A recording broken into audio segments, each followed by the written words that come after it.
Hello, everyone. Welcome to a new day and a new Bible study on To Be Like Christ.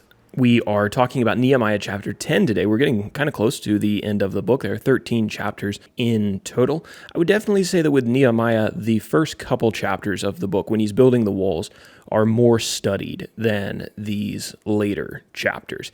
And maybe chapter 10 kind of it shows you maybe why that could be, but let's talk about it. It's a good chapter, and there's a lot of good stuff in here. You can download our outline for every chapter of the Bible that we've done so far, which is several hundred at this point, on our website at tobelikechrist.com. You can get Nehemiah chapter 10 on the website right now. There's a link in the description.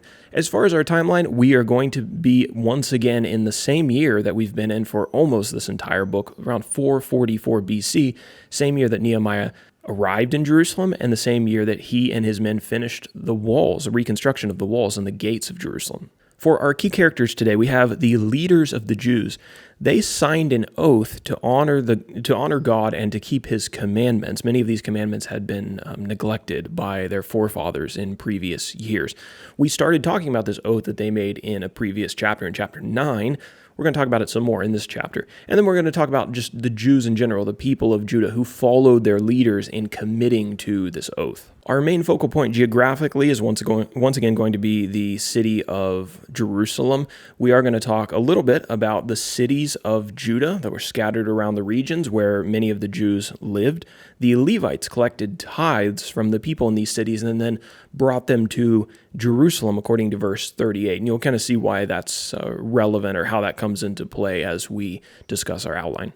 Hopefully you've had a chance to read the chapter. If you did, then you'll know that the first 27 verses or so are, well, interesting, probably hard to pronounce. It's a list of 84 names. And this is our first section, verses 1 through 27, signers of the oath. So in Nehemiah 9, as we just mentioned, the leaders of the Jews signed this written oath that they were going to commit themselves to following God's laws once again, now that they had been re-educated on some of these laws by the reading of the book of the law of Moses by Ezra and probably some of the other men. So they're recommitting to following these instructions. And Nehemiah 10, verses 1 through 27, the first half of the chapter, is a list of all the men who signed that document. And there's 84 names in total. And I thought as a special treat, we could all read them together. Okay, maybe not. We'll go to section number 2. I'll let you read them for yourself. The section number 2 is verses 28 through 39. The people of Judah commit themselves to God's law. The rest of the people joined their leaders in this commitment to the Lord, and they resolved to start keeping some of the commands that their forefathers had often neglected. They highlighted several of these commands in the text, which takes us through the end of chapter 10, and I've got some of those listed below. And you may ask, well, where do they get these from? Are these just ideas that they thought were good ideas? No, these are coming directly from the book of the law of Moses. So if you read books like Exodus, Leviticus, Deuteronomy, Numbers, you're going to see where God gives these instructions to his people. What's happened, though, is that they've kind of gotten ignorant. They've become ignorant of God's law.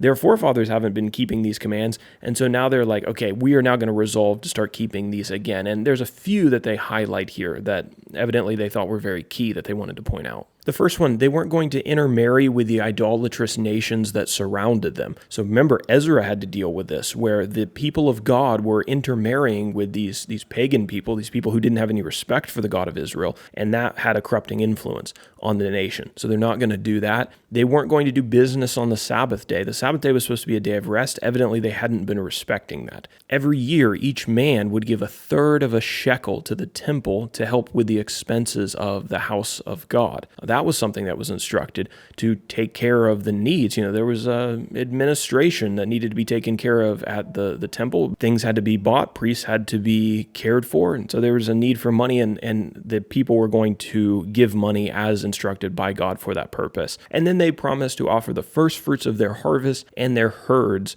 to God and to bring their tithes to the Levites.